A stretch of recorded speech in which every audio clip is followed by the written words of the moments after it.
Today ay papasukin natin ang naiwang bakas ng mga Hapon noong ikalawang digmaang pandaigdig dito sa Cuenca, Batangas. Part 2. Good morning mga ka-explorer. Ito po ay Part 2, reaction video, patungkol sa lihim ng Mount Makulot, courtesy video, thanks to Phone TV channel. Namangha ako sa aking nasaksihan, patungkol sa natatagong lihim ng Mount Makulot, Cuenca, Batangas. Ang bayan pong ito ang aking sinilangan, way back in the history of the World War II. Ang Cuenca, Batangas ay mayaman sa kwento ng nakaraang kasaysayan, panahon pa ng Japanese occupation, ay lalahat at isa sa larawan po ito ng host Phone TV, YouTube channel. Please watch our history. Please don't forget to like, share, at subscribe. Explorer Isandaan. Kasi ramdam ko yung hangin, medyo parang hindi na siya sakto sa hininga ng isang tao.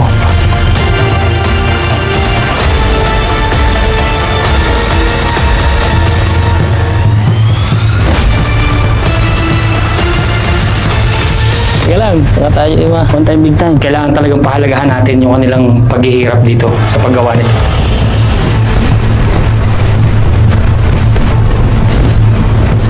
Disyembre 8, 1941, isang araw matapos ang pag-atake sa Pearl Harbor, sabay-sabay na inatake ng pwersa ng Hapon ang mga pangunahing base militar sa Pilipinas, kabilang ang Clark Air Base sa Pampanga. Hindi pa man nakabawi ang mga sundalong Amerikano at Pilipino, sunod-sunod na ang pagbagsak ng bomba. Mabilis at organisado ang paglusob ng mga Hapon. Sa loob lamang ng ilang araw, nakuha nila ang maraming bahagi ng Luzon. Nang makuha nila ang buong Luzon, dito na sila nagsimulang ikutin at maghanap ng lugar na pwedeng nilang sakupin at pagtaguan. At isa na nga dito ang Cuenca, Batangas, kung saan natagpuan ang maraming tunnel na ginawa sa panahon ng ikalawang digmaan ng pananakop ng Hapon. Ano nga ba ang lihim ng kasaysayan na matagal nang natabunan ng panahon tungkol sa naging bahagi ng Cuenca, Batangas sa pagtatamo natin ng ating kalayaan sa kamay ng mga Hapon?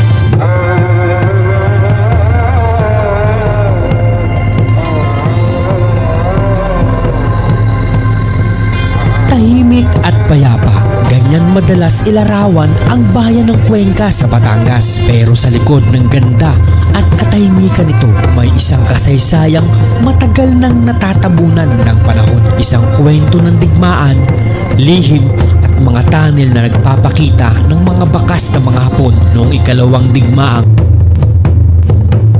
Pilipino, Oo. yun ang pagtatrabahuin nila ng Oo, yun. Ganun yung nangyayari. paghuhukay. So talagang pinakamahirap din naranasan yung mga Pilipinong nabuhay nung panahon ng gera, no? Oo. Tapos hindi nila napahahalagahan. Nakakalungkot nating isipin. Ito. Diretsa. Okay. Maliit lang, ano? Pero ito pang hindi ko napasok pero yan. Mapakaliit. Maliit po. Hindi na kasya ang tao. Oo. Pero tingin ko dati ito maluwag eh. Oo, maluwag. Siguro na ano na lang talaga Tabo na to, tabunan na. So ito, po nyo, tingnan nyo mabuti. Ayan. Tingin ko malaki ito dati. So as of now lang, talagang sa taga-tagal ng panahon, yung pagbagsak ng lupa. Salamat sa puno, kita nyo, iniingatan niya yung pagguho, no? Siya pa rin yung kumakapit sa lupa. So sayang hindi natin mapuntahan, papasok. Tingin ko mapakaluwag ng loob nito, no? So sana Hindi po yan, may way ng labas. Doon naman dito sa kapila. may butas dito sa kabila. Doon yata po labas. Parang mga bahay ng mga alimango, ano? Ganun ang grabe. So ito, another proof na ng tunnel na ginawa ng mga Hapon dito sa Mount Makulot na to, no? Bahagi na ng Mount Makulot. Bahagi na ng Mount Makulot. Okay, so tara. So hindi na siya pwedeng pasukin. Maliit na, natabunan na. So hopefully ma-recover ng bayan ng Cuenca. 1986, 1987 sir, yung mga survivor o kamag-anak ng mga namatay na mga Japanese, nagbisita po sila dito. Tapos nagtayo sila doon ng rebulto, doon sila nag-aalay ng mga noon. Sayang kung hindi ma-develop, no? So yun, tuloy yung exploration natin para malaman natin, ipakita natin na talagang isa na to sa pinakamaraming tunnel na nakita ko na magkakatabi. Oo. Ayun, tambahan na ng puno.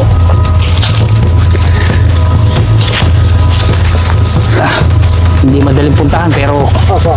op. Ingat kayo ha, madulas. Ingat, madulas, madulas. Tandaan. Ito, ito na. Kapit ka. Op.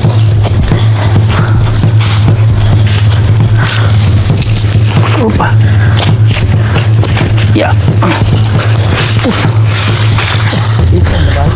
Oo. Noon.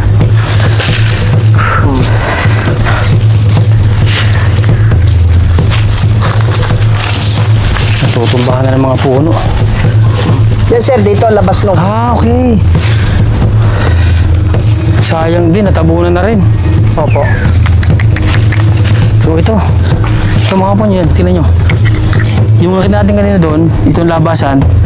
So hindi na rin madaanan dahil natabunan na ng lupa. Nakakapanghinayang lang. Ito po pala ano yan, malapit sila ulit sa source ng tubig. Ito po yung source ng Ah, talagang no wonder na dito sila maglalagay ng tunnel. Oo. Sa ibabaw ng tunnel na to nandito yung source ng tubig. Tara, tingnan natin. Parehas lang din mga dating kanina Opo. na parang tumutulo din sa ano. Opo. Ano po, malapot. Oh, ito. Wow, kakaiba to. Diyan lang po talaga yung mga ugat, nilagyan po nila ng guidelines na, no? Na para Itong bato na to, sadya dito na to. Opo, dito na yan. Adobe, no? Pero po ang hindi namin napapasok noon, kaya matanda po. Ito din. Po siya. Parang mukhang tunnel din, sir, eh. Iba. Ibang level to. Oo, mukhang tunnel din. Dito, hindi pa ito napapasok. Hindi po. Hindi nga po namin alam kung hanggang doon lang o may crossing pa palo. Pero parang hanggang dito lang pagdiyan lang na may mga tubig na. Nakakamiss. Tingnan nyo. Dito bumubog ng tubig ang buong barangay ng Bitano mga panahon ng 56. Pero yung level ng tubig na to, mas maraming tubig. Mababa na ngayon. Mababa na po dati po, mataas po yan. Halos matunuto dati nung una namin At yung Sa climate change na rin siguro. Pero nakaka-amaze lang. Ito talaga. Pero I think ito talagang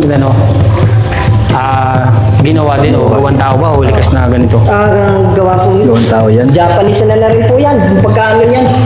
Kita niyo, sir, yung yung dana ng mga May tama ng piko, ano? iniipon yung tubig. Yung kanalang Diretso po din. ano. Paling lang po yung ano ng tubig. Imagine, parang katas, yung lang, tulo lang, nakakaipon sila ng tubig. So, ganito kalakas. Tapos may mga lagayan sila ng mga kaldila. Kung sakaling gabi sila kukuha ng mga hukay. Lagayan ng mga ng mga ilaw. Tapos doon may parang ipunan ng tubig. Ano yan? Ginawa na po yan. Ginawa na lang yan. Tubig. Ginawa na lang siya na ipunan ng tubig. Nakakamiss to. Tignan nyo. Talagang pwedeng talagang pagtaguan to ng kahit sino sa luwang. Hindi na lang doon napapasok kasi parang malambot na rin, no? Papasok po yan kung gusto nyo. Napapasok pa rin ba yan? Hanggang saan po yan? Diba, hanggang dyan lang po yan. Ano lang talaga siya, ipunan ng tubig. Okay. Hanggang dyan lang po yan. May tubig, so wala tayong dalang buta para pasukin yung ating Dati dito kami nagdala. Ngayon po ba humina na yung tubig? Halika po. Lapit po. Naghina? Huli po tayo sa Eric. Are level ng tubig niyan dati. Oo, mataas. So, Sir Eric, after nito, meron ba tayong pupuntahan na tunnel dito sa Cuenca, Batangas? Diretso tayo ng barangay Ibabaw. Kasi mayroon din doong isang tunnel na talagang napapasok ng mga tao. Yun. So, tara, puntahan natin mga kapwa at tingnan natin kung ito din ba ay gawa ng hapon o talagang ginawa lang sa panahon natin ngayon. Tara, punta natin. Mula Barangay Dita ay dumiretso kami ng Barangay Ibabaw dito sa Cuenca para pasukin naman ng isang tunnel na naiwang bakas din ng mga Hapon noong panahon ng ikalawang digmaan.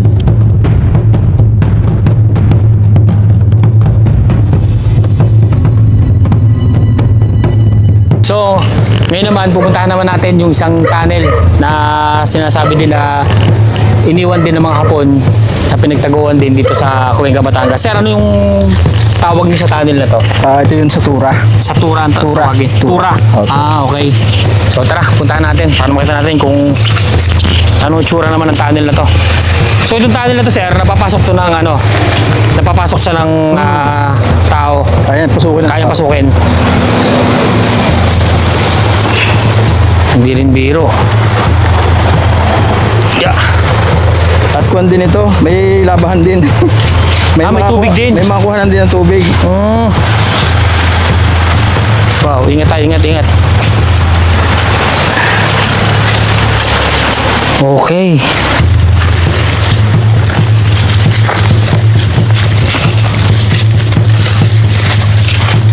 Talagang ano din pala, matarik din pala ang daanan. Oo. Oh, ang taas ng creek.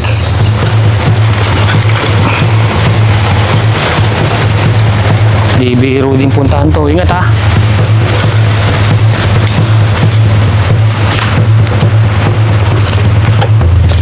Wow. So parang matagal na siyang hindi napapasok ano. Oo, sir. Pero itong daan na to, huling punta niyo sir, napuntahan niyo na ba ito dati? Silip lang dati, pero hindi ko pa napasok ang loob nito. Tama, may kuhanan din ng tubig ano. Ingat, tandahan.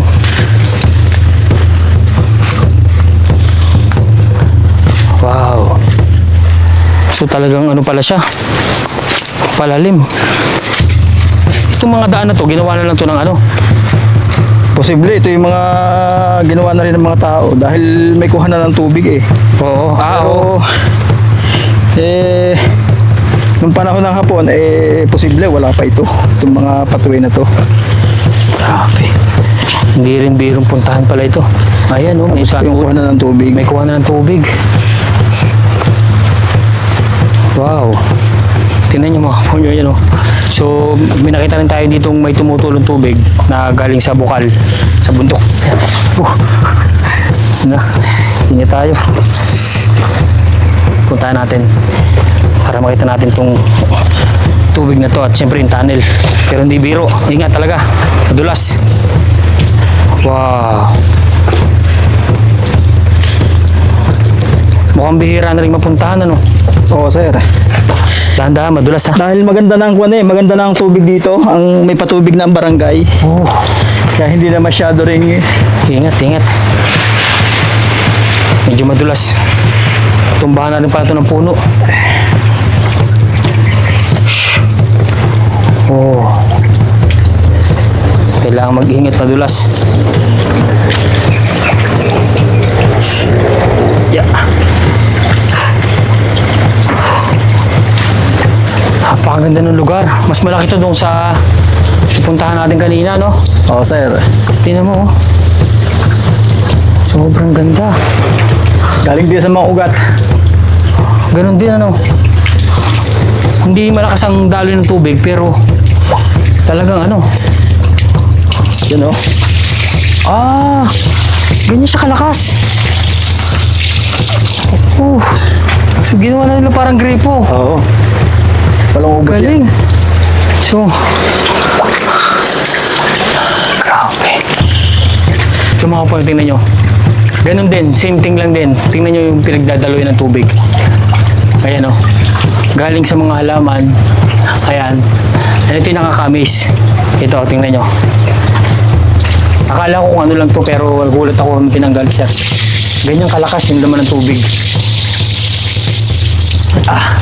Galing. Lamig ng tubig.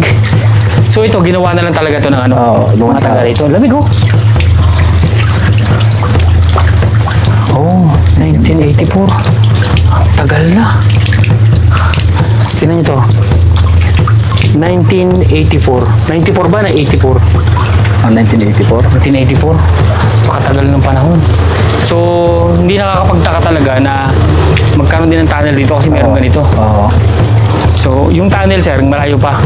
Ang alam ko, dito sa parting yan. Banda rito pa. Oo. Bababa pa tayo. Bababa Nga lang, tayo. mahirap ang daan. Ito pala, okay. Medyo... Paano natin dadaanan to? Ano, kaya natin babain? Sige, sir. Kaya ba? Oo. So, bago pala nating marating yung tunnel, wala nang daan. So, ito, merong puno dito na nakatumba rito. Hindi ko alam kung ano ba to, sadyang inilagay ito dito o ano, para daanan. Pero tuloy yung uwi para daanan natin. So, ingat lang, tahan-dahan lang kasi medyo delikado. Yan. Madulas yung mga sapatos natin. Hindi tayo prepared Nabad ko ng sapatos ko. Ganito lang daan para at least hindi tayo mabigla ng pagdaan. Yan. Okay. Ingat lang din, baka marupok yung ating mahawakan. Wow. Shee. Dahan-dahan lang talaga. Hindi biro. Pero tara, tamparin natin. Shhh. Okay. So ito sir, parang dating ilog din to no? Oo. Ito yung creek. Creek na. Ay din. Break creek na. Ayun. Okay. Talagang malapit na malapit pala sa kuha ng tubig ano? Oo, sir. Ito na pala. So ito mga po yan. Ito yung tunnel oh. Talagang man-made na man-made talaga yung tunnel. Wow. So dito na tayo. Narating na natin yung tunnel. Ayan. So tingnan natin. Pasukin natin. May idea ba kayong saan labasan yan? Paikot lang din yan, sir. Paikot lang din, Katulad sir. ng mga Oo. tunnel na nakikita natin sa Tara, tingnan natin. So bago pa natin mapasok to, kailangan pa natin ulit nating makit ng konti. Pero at halos malapit na rin. Wow. So ito, mga po nyo. Napakagandang tunnel na to. So yung safety naman sir, Okay naman. okay naman to. Oo. So yun, tara. Pasukin natin to. Tingnan natin kung ano ba yung tsura sa loob. Wow. So dito pa lang. Mas magandang lupa nito kaysa sa dita. Oh, ito adobe. Matigas. Matigas. So kung makikita nyo mga po yan, talagang kitang-kita yung bakas ng nakaraan. Kung paano nabuo, kung Yung tama paano ng na piko. nahukay itong tunnel na to, yung tama ng piko. Ayun o, ganyan karami. Ganito yung, sa ating makakita ko ng tama ng piko, naalala ko yung paghihirap ng mga Pilipino. Kasi siguradong ito, Pilipino ang humukay nito. Okay. So may sila pala ng tunnel na itong isang ito. May isa pa, sir, doon. Oo. So ito parang may bakas pa ng ano, ng pinagkukaya ng yung mga pinagmay na dito. So ayan, kita nyo mabuti. So ito may lang itong tunnel na to. Meron pa itong isa yung mismo mahabang tunnel.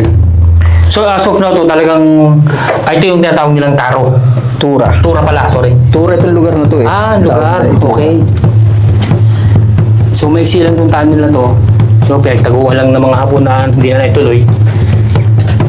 At meron pa itong isa sa kabila. Ayan na. So napunta natin yung isang tunnel.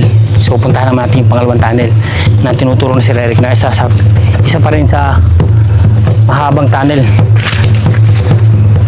Tara. Oh. Wow. So matubig pala itong parting ito, no? Dahan-dahan lang tayo. Okay. Hindi tayo. So sir, pag ano dito, umuulan, talagang yung tubig rumaragasa din dito. Kagos dito. Oh. Grabe yung mga puno. Oh. Parang babagsak na. Dito, sir, sa taas. Ito. Ayun, taas na yun. Ito, meron pa rin dito isang parang hukay, no? Okay din. Pero Ano to, parang minina na lang, no? hindi ko alam kung safe yan. Ito mo, dito meron. Ito mga po niya, meron dito. Tingnan niyo mabuti. Napakalalim. Grabe lalim niya. Sobrang lalim. Parang hinukay lang ng ano. Parang minina eh. So ito napapasok dito. sir. Tara, pasukan natin. Sige, sir.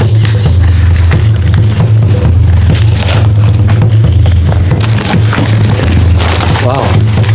Grabe, nakaka-miss tong nakikita natin ngayon dito sa Cuenca, Batangas. Sino mag-aakala na meron pala mga ganitong tunnel dito? Ingat ha.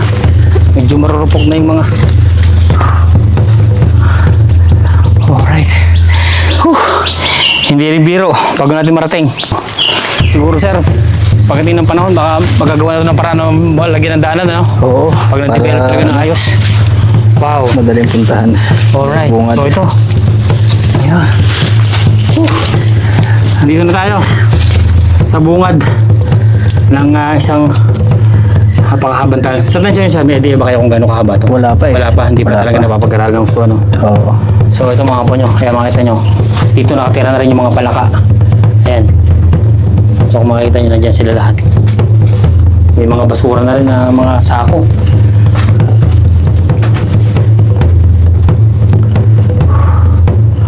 Wow. Amazing. At least nakakatayo. Maganda yung pagkakagawa nito. Mataas. Ayan. Saka matibay ang lupa. Matibay ang lupa. Hindi siya yung katulad kanina na parang guguho yung ano. Yung pagkakuweba niya kasi puro bato, no? Oo. Hindi masyadong siksik yung lupa. Oo. So talagang ito talaga, posible talagang pagtaguan. Saka maganda dito yung oxygen, hindi masyadong manipis. So ito, mayroong isang parang chamber na maliit. Dito, makikita nyo yan. Ayan. So ginawa nila ng parang konting hukay sa gilid para mapagtaguan din ng konti. Wow. Amazing talaga. Ganda nitong kuweba na to. Ito, isa pa yung chamber ulit. Oo. Ayan. So, kwarto-kwarto, ginagawa nila ng kwarto para mapagtaguan din. May mga kahoy-kahoy na rin dito. Galing ng pagkakagawa talaga. Sa tuwing makakita ko ng mga ganitong klase ng tunnel na may bakas ng pagod at hirap ng ating mga kapwa Pilipino, maalala niyo yung sakripisyong ginawa nila. So, kailangan talagang pahalagahan natin yung kanilang paghihirap dito sa paggawa nito. Na ngayon, kita nyo, nakikita pa rin natin. Sobrang nakakabilib yung pagod, hirap na ginagawa nila dito para lang mabuo itong tunnel na to.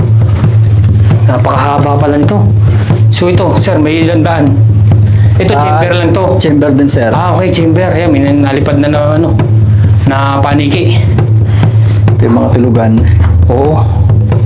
Wow, sobrang ang lamig naman sa loob. Hindi siya yung tulad ng ibang tunnel na ano. Ito, meron pa rin another chamber. So sir, talagang naniniwala kayo na talagang itong lugar na to talagang pinagtaguan talaga na. Oo. Walang duda. Walang Sa duda. itsura pa lang, kita nyo. Chamber by chamber talaga. Saka lahat halos ng napasok ko na tunnel, ganda talaga ang setup eh. Lagi may chamber, lagi ano? may chamber na ganito. Galing. Nakaka-miss makakita ng ganito talaga kahit saan ka magpunta talaga. So tara, diretso tayo. Wow. Tingnan nyo mabuti dito. May hagdan. Ayan o. Ang galing naman ito. Oh. Saka kita yung sir na ano talaga, preserve Preserve pa rin talaga Hindi yung pa talaga siya tunnel. na pagpapuntahan ng tao. Oo. Sir, pwede mo babahin? Oo, sir. Sige, sir, una kayo. Ang ganda nitong tunnel na to. Tsaka malamig, ano? Hindi tulad yung kanina, yung pinuntahan natin. Manipis ang hangin. Mainit.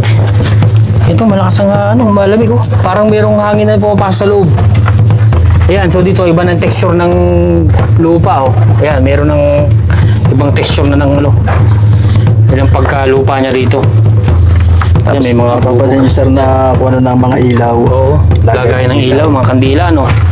Ayan, oh, nilalagyan nila. So yan, so pagdating ng panahon, pag na-develop to, kailangan lang talaga ma-inspection, ano? Napakaganda ng tunnel na to, ang haba, no? Mahaba sir to. So ngayon, sir, wala pa rin talagang exact calculation kung Oo, gaano ka haba itong tunnel na ito. wala pa. So ito, may another chamber na naman. Ayan. Ito mga kapo nyo, kita nyo, napakaluwang, di ba? Pansinin nyo. Tingnan nyo yung itsura ko dito, kung gaano kaluwang nitong tunnel na to. Ayan, so another chamber. So parang ilang chamber na nakita natin, parang 5 na, no? Dami. Sana lang talaga ma-discover to ng LGU para mas mas ma-develop pa. So ito, may kabag. May paniki. So yan, kita nyo. Medyo parang may mga lupa na gumuguho ito. Pansinin nyo mabuti. Pero another chamber na naman. Puro chamber, ano? So usually talaga pag mga ganong mga Tapos ito sir ay ano na, paliit na ng paliit. palit ng palit. Kasya pa ba tayo? Gagapang tayo sir. Tingnan na natin kung kaya natin Patang makagapang. Yan. Kung hindi kaya, di. Ito sir, ang labasan nito. Okay. Gagapangin na sa pataas. Sige, tara. Kapag na lang tayo para hindi tayo bumalik. Ano sir, kaya? Kaya. Ako, parang di kaya magkuha, no?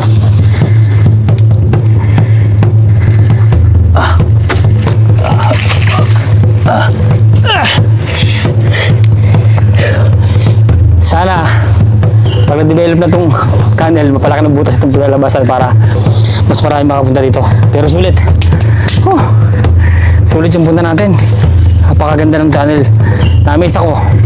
May potential talaga na itong tunnel na ito ay isang tunnel na ginawa nung panahon ng World War II, pinagtaguan ng mga Hapon. So mga Ponyo, natapos na natin explore itong mga tunnel dito sa Cuenca, Batangas. So galing tayo ng Barangay Dita at dito naman tayo sa Barangay Ibabaw.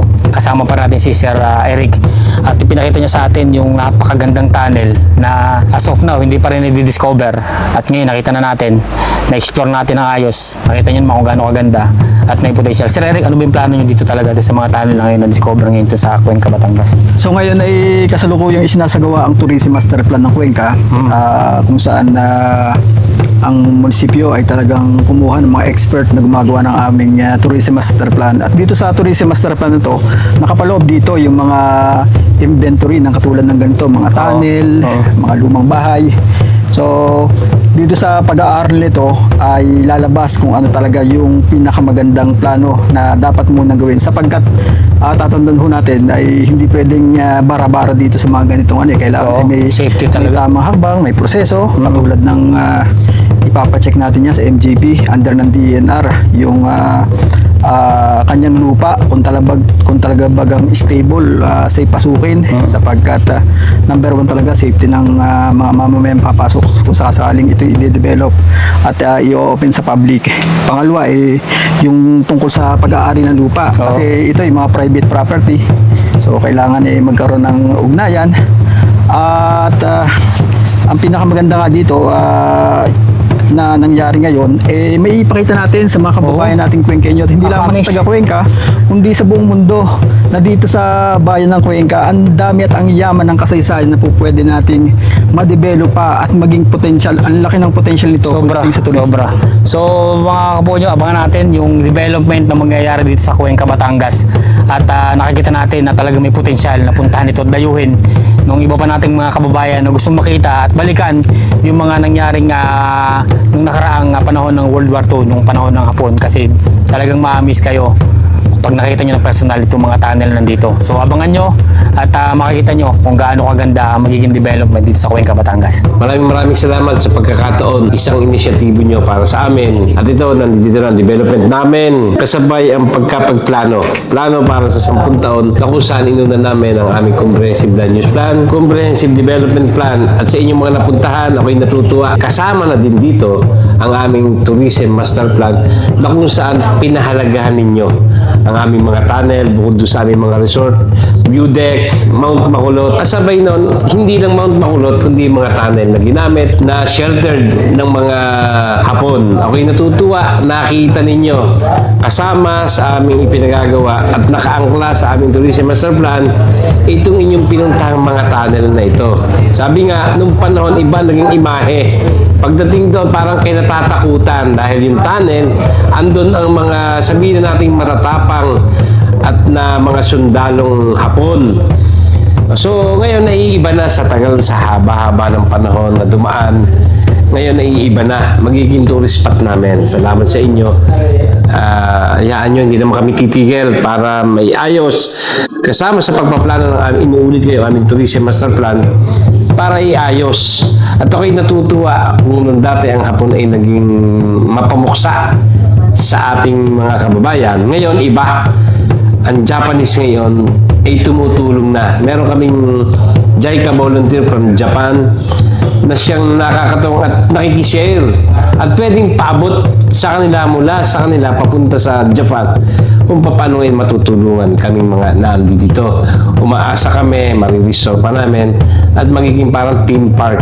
At kami bilang local chief executive, kasama sa aming plano ang pag-ibayuhin, pagandahin pa ito para hindi lang makulot, hindi lang resort, kasama ang mga natural heritage, may consider namin. At papalo kami para rito, para kakaiba. Kung mayroong mga bayan o probinsya na pinahalagan ito, ngayon nagsisimula na kami sa pagpapahalaga. So maraming salamat sa inyo. God bless! Mabuhay po ang bayan ng Cuenca. Part 2 of 2, patungkol sa natatagong lihim ng Mount Makulot, Cuenca, Batangas, mga